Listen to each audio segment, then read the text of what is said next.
안녕하세요. 오늘 K-팝 산업의 가장 뜨거운 법적 분쟁 두 가지를 아주 깊게 들여다볼까 합니다.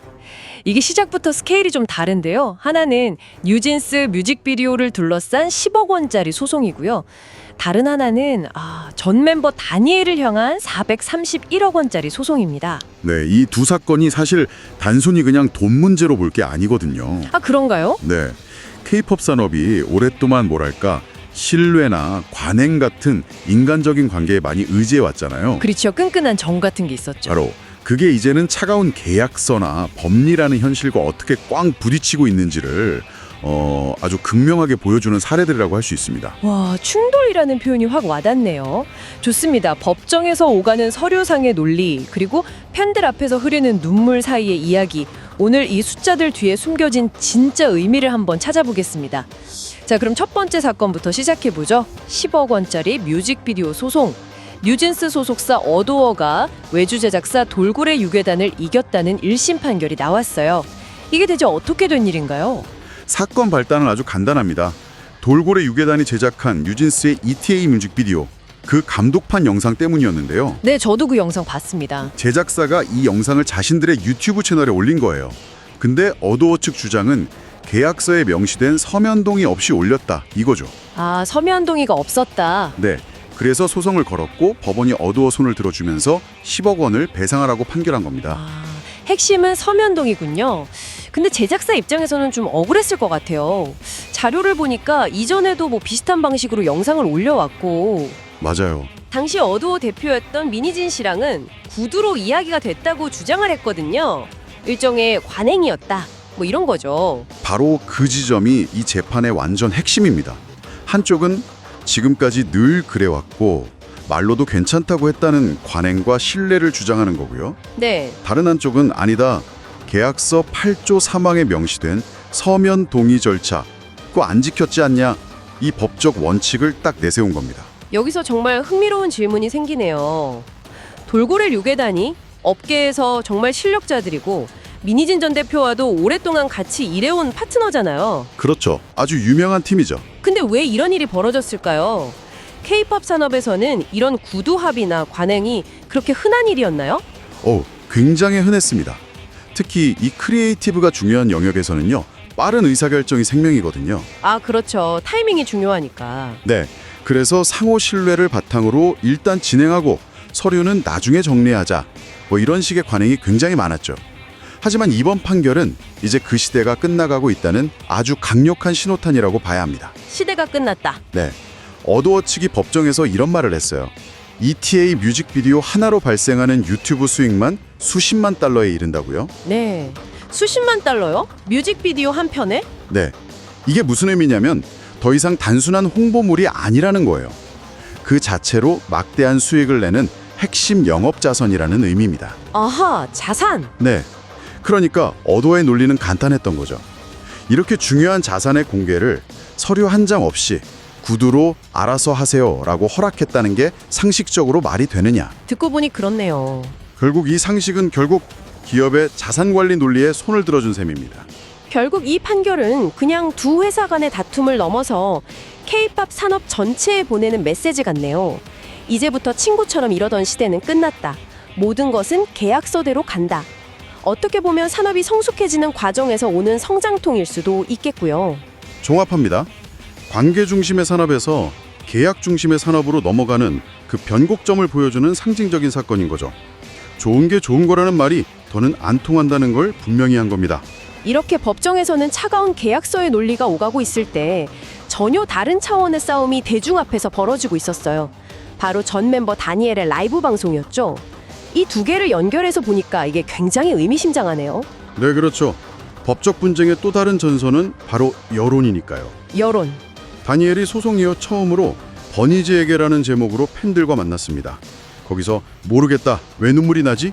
이러면서 감정이 복받치는 모습을 보였죠. 방송 내용을 보면 소송에 대한 직접적인 언급은 없었어요. 대신 멤버들과 함께하기 위해 끝까지 싸웠다. 제 마음 한편에는 항상 뉴진스가 있다. 이런 감성적인 메시지를 전했고요. 이게 단순히 팬들을 안심시키려는 것 이상의 의도가 있어 보이거든요. 이런 공개적인 감정 표현이 법적 다툼에서 어떤 전략적 의미를 가질 수 있을까요? 이건 법정의 논리가 아닌 대중의 감성에 호소하는 아주 중요한 전략입니다. 아, 감성이요? 네, 법정에서는 계약서 조항 하나하나를 따지지만 대중은 누가 더 진심인가, 누가 피해자인가 이런 서사에 훨씬 더 크게 반응하거든요. 그렇죠. 이야기가 중요하죠. 다니엘 측은 이 라이브 방송을 통해서 거대 기업사의 횡포에 맞서서 팀을 지키려다 상처 입은 아티스트라는 서사를 구축하고 있는 겁니다. 아, 그러니까 법정 밖에서 일종의 여론전을 펼치고 있는 거군요. 대중의 지지를 얻으면 소송 결과에 직접적인 영향을 줄 수는 없더라도 앞으로 활동이나 어드워즈과의 협상에서 유리한 고지를 점할 수 있으니까. 맞습니다. K-팝 아티스트에게 팬덤은 가장 강력한 자산이잖아요. 그렇죠. 전속 계약이 해지된 이상 다니엘은 이제 홀로 서기를 해야 합니다. 그러려면 자신을 지지해줄 팬덤의 결집이 필수적이죠. 이번 라이브 방송은 팬들에게 나는 무너지지 않았고 여러분과 함께 새로운 시작을 할 거다라는 메시지를 보내는 동시에 소송의 프레임을 자신에게 유리하게 가져오려는 고도의 전략적 횡보로 해석할 수 있습니다. 와, 정말 그러네요. 한쪽에서는 수십만 달러의 자산 가치를 따지고 있고 다른 한쪽에서는 눈물로 진심을 호소하고 이 두 장면이 너무 극명하게 대비되면서 K-팝 산업의 복잡한 현실을 보여주는 것 같습니다. 자, 그럼 이제 그 현실의 정점에 있는 숫자 431억 원에 대해 이야기해보죠. 이 금액을 들었을 때 진짜 입이 떡 벌어졌습니다. 대체 어떻게 이런 천문학적인 액수가 나온 겁니까? 이 금액의 구조를 먼저 좀 살펴볼 필요가 있습니다. 431억 원 전부가 다니엘 한 명에게 청구된 건 아니고요. 아, 그래요? 네, 다니엘 개인에게 청구된 금액은 331억 원이고 나머지 100억 원은 그의 어머니와 민희진 전 대표에게 연대 책임을 묻는 손해배상액입니다. 알겠습니다. 그럼 핵심은 다니엘에게 청구된 331억 원인데 이 돈은 또 어떻게 구성되어 있는 건가요? 여기서 위약벌이라는 아주 중요한 개념이 등장합니다. 위약벌. 네, 331억 원 중에서 무려 300억 원이 바로 이 위약벌이고요. 네. 나머지 31억 원이 실제 손해를 입증해야 하는 손해배상액입니다. 위약벌이라. 손해배상이랑은 어떻게 다른 거죠? 약간 벌칙금 같은 건가요? 정확합니다. 손해배상은 회사가 입은 실제 손해를 조목조목 입증해야 하고 재판부가 상황을 봐서 금액을 깎아줄 수도 있어요. 네. 하지만 위약벌은 계약을 어겼으니까 계약서에 적힌 대로 벌금을 내라는 개념이라서 원칙적으로 법원이 마음대로 감액하기가 어렵습니다. 아, 깎아줄 수가 없군요. 네, 계약 위반 사실만 인정되면 계약서에 쓰인 금액 그대로를 물어내야 할 수도 있는 거죠. 그렇다면 소록사 입장에서는 손해를 입증하기 복잡한 손해배상보다 위약벌을 청구하는 게 훨씬 강력한 카드겠네요. 그런데 여기에도 함정이 있다고요? 네, 아주 큰 위험 부담이 있습니다. 위약벌 금액이 사회통념상 너무 과도하다 이렇게 판단이 되면요, 법원이 금액을 깎아주는 게 아니라 그 청구는 무효라면서 아예 기각시켜버릴 수가 있어요. 기각이요? 네, 한 푼도 못 받게 될 위험이 있는 거죠. 뭐 아니면 도인 셈입니다. 바로 그 지점 때문에 어더워의 300억 원 청구가 굉장히 전략적으로 보입니다. 계약서에 명시된 계산법이 있다면서요. 그걸로 한번 직접 계산을 해보죠.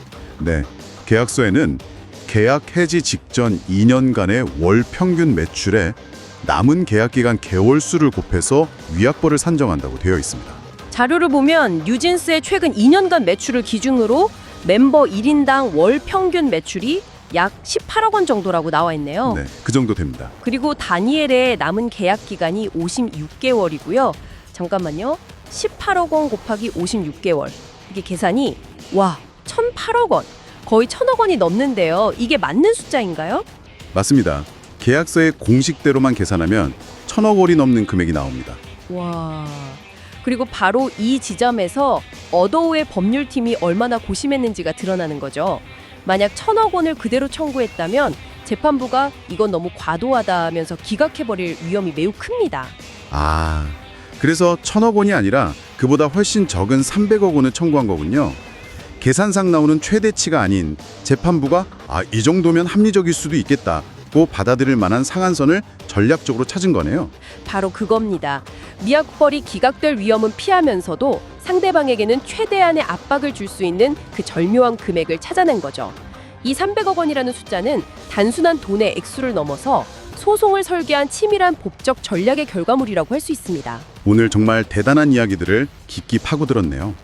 10억 원짜리 소송에서는 관행과 신뢰를 압도하는 서면 계약의 위력을, 그리고 431억 원짜리 소송에서는 그 천문학적인 위약벌이 어떻게 계산되고 또 얼마나 전략적으로 청구되는지를 명확하게 알 수 있었습니다. 네, 두 사건 모두 이제 막 법적 다툼이 시작되었거나 1심 결과만 나온 상태라 앞으로 어떻게 전개될지는 계속 지켜봐야 합니다. 그렇죠. 하지만 오늘 나눈 이야기들을 통해 우리는 K-팝 산업의 현재와 미래에 대해 아주 중요한 질문 하나를 던져볼 수 있을 것 같아요. 그게 뭘까요? 이 모든 분쟁의 근원에는 결국 하나의 질문이 있습니다. K-팝 그룹은 과연 무엇인가? 단순히 계약으로 묶인 비즈니스 프로젝트인가? 아니면 멤버와 팬, 그리고 제작진의 신뢰와 애정을 바탕으로 한 유기적인 공동체인가? 이번 사건들은 산업의 규모가 커지면서 더 이상 인간적인 신뢰만으로는 유지될 수 없는 시스템의 한계, 그리고 그럼에도 불구하고 여전히 강력한 힘을 발휘하는 팬덤과 아티스트의 유대감, 그 사이의 거대한 충돌을 보여주고 있습니다. 앞으로 나올 판결들이 그 질문에 대한 하나의 답이 될 수도 있겠군요. 여러분도 한번 생각해 보시면 좋겠습니다. 여러분이 사랑하는 아티스트와 그들을 둘러싼 산업이 차가운 계약의 논리와 뜨거운 인간적 관계 사이에서 과연 어떤 균형점을 찾아가야 할까요? 이 고민이 앞으로 K-팝 산업이 나아갈 방향을 결정하게 될지도 모릅니다.